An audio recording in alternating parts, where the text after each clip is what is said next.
championship there Oh in yeah. Brazil? Oh yeah. Walking through here the first time, like, just takes me back every time. And then I was in the locker room. We had walked through the locker room for something. I just, flashbacks of being back there after the game with, with all you boys. Definitely. Are you going to be able to work out? I mean, you practiced at the Senior Bowl. I'm guessing that you just set out the senior just as a precaution. Just, I started out for a little bit. Just because injury from December with the knee, so just chose to set out. How'd you feel during the practices, though? Felt good. Yeah. Well, what type of numbers are you trying to put up here? I'm actually not going to work out here. I'm going to just wait till pro day. You're not doing anything here at all? No, sir. Just interviews? Yeah, just interviews and medical stuff. So the decision to go to the Senior Bowl, it's only been a few weeks since you were involved in that tragic accident, yet you were there practicing at the Senior Bowl less than 3 weeks later. How did that decision come about, and how did you feel throughout the week? Really just, it was a great opportunity and just chose to run with it.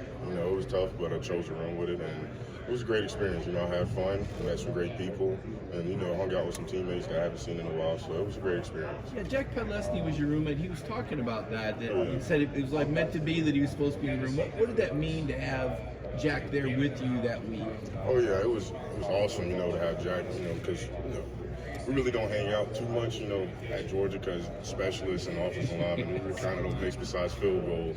But, just being able to hang out with Jack, because we're from the same area, grew up in the same town, went to rival schools and played each other. So, just having those, moments to talk about that, flashback to high school and stuff like that, hometown, place to eat, stuff like that. So it was cool. Well, what was your reaction when earlier in the week Jalen had to go home and then was back? I mean, obviously, you were there. What was sort of your reaction to what happened in the situation? Actually, right now, I'm not really talking about that situation.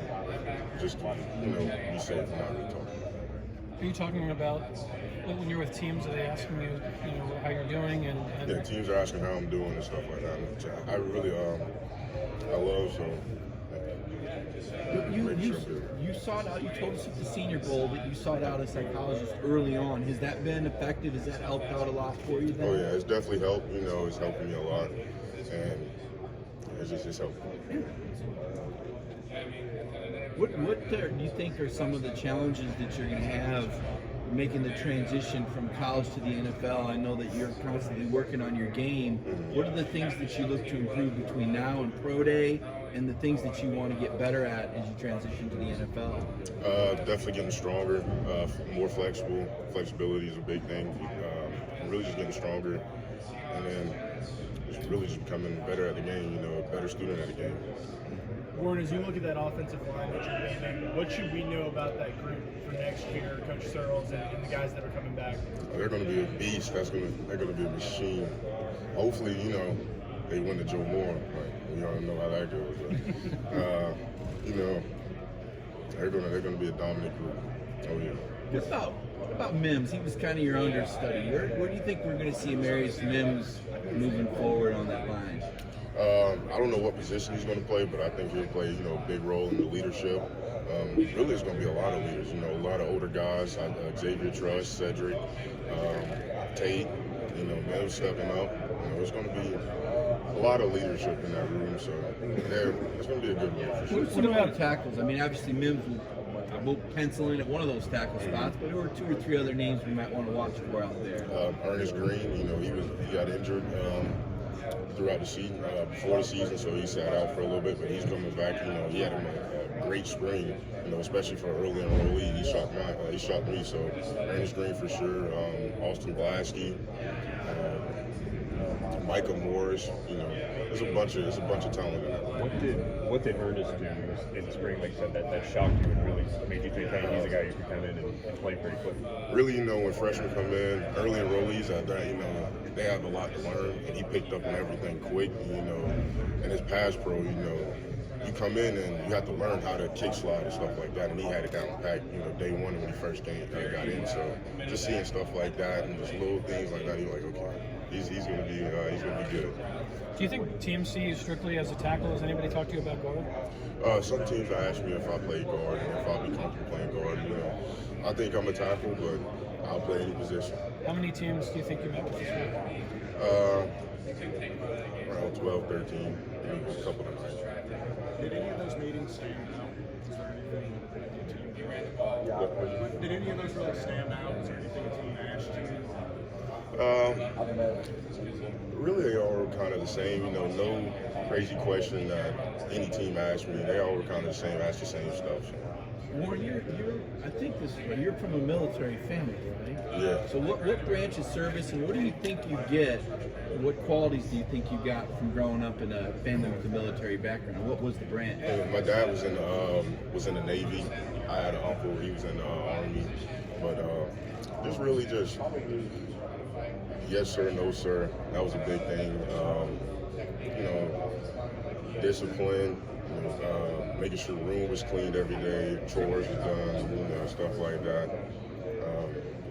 But it wasn't too hectic, you know. It wasn't one of them dads that was like, you gotta have the bed, you know, pressed where I can throw a quarter and then bounce up. It wasn't like that. It was a lot of discipline stuff.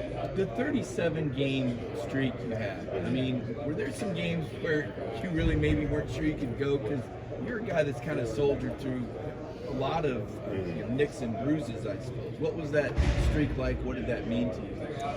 Really, I didn't even know I had a streak. Like, I knew I started a bunch of games, but I didn't know like the 37 streak was until like we got to like LSU, like going into Ohio State. I was like, ooh, 37 straight.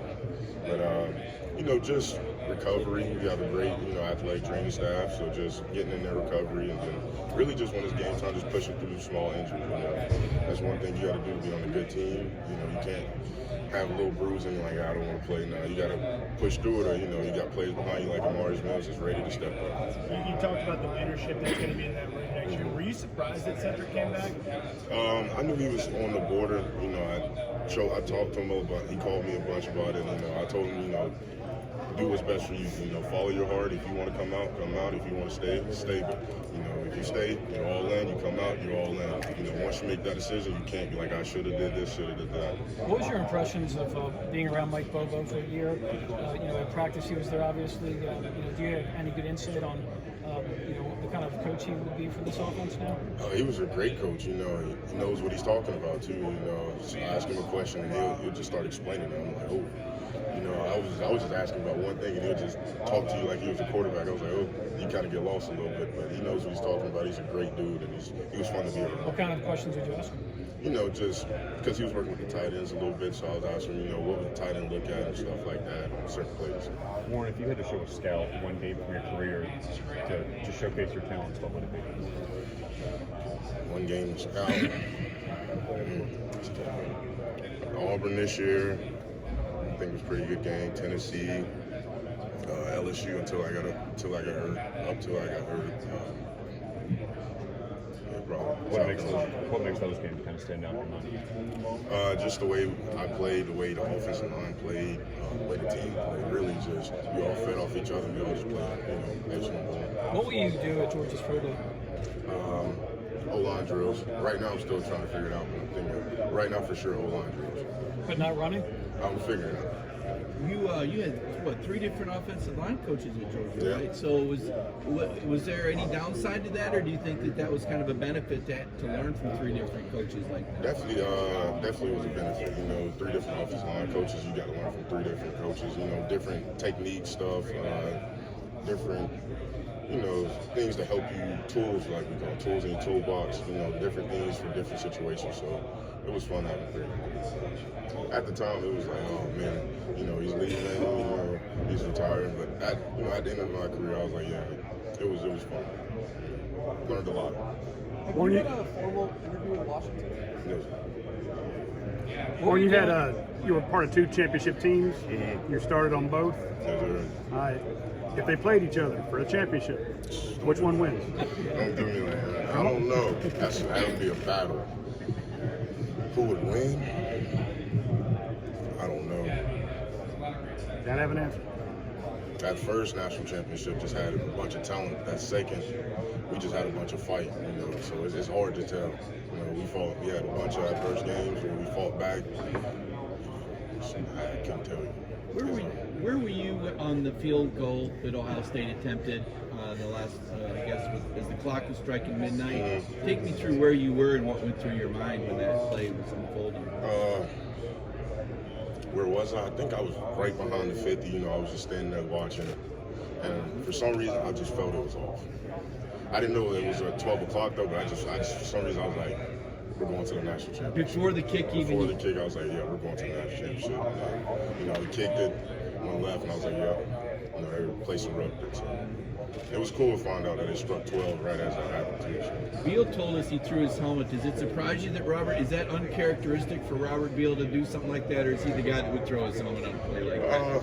There's no telling, you know, Robert Beal, he's quiet, and sometimes, you know, he's outspoken, so there's no telling him. What's the team getting in Broderick Jones? What would a team be getting in Broderick Jones? And somebody that's hard working, you know, somebody that's going to show up every day. You know, he's really athletic, and he's a hard worker.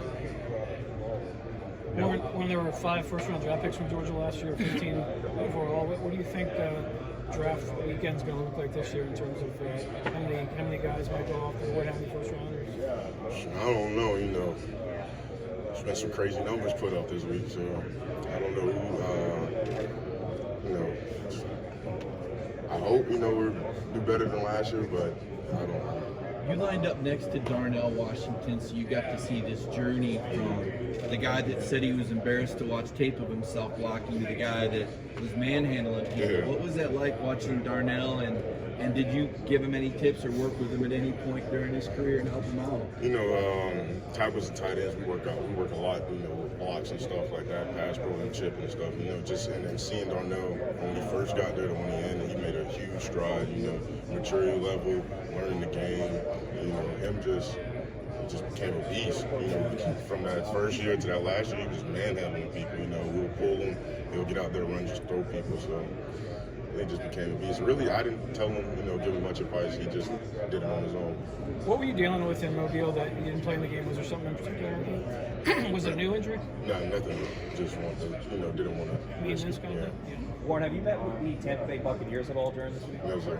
What would it mean to block for a quarterback like Josh Allen and get to be with the former teammate James Cook? You know, I would love to play with James, you know, blocking for Josh Allen. You know, he's a great quarterback, and he's a mobile quarterback, and that would be fun. Definitely fun. Favorite Kirby story? We've seen some of the locker room videos. We've been there and heard him on the microphone. Is there any favorite story you have of Kirby? It's a bunch. You know, his pregame speeches are always fun. You know, some of them get leaked, and probably good that some don't, but, you know, he has so many different stories. Probably one would be, you know, he has the microphone. You know, everywhere we go, he finds a microphone. You know, we're in LA, he finds a microphone. We're in Atlanta, he finds a microphone. It's just no matter where he goes, he just finds a microphone. So probably one of them. Were you targeted a lot early in your career, or was it all the way through you? Oh, definitely. It's hard. You get it every day. You know, you mess up. Sometimes you won't even do nothing. You'll just want to light a fire up. You talking about with the microphone? Yeah. You won't even be doing anything. You'll just see you walking on the sideline. Oh, you over there walking out, and just a lot of fire in front of you. So it's fun. Yeah. Definitely love playing.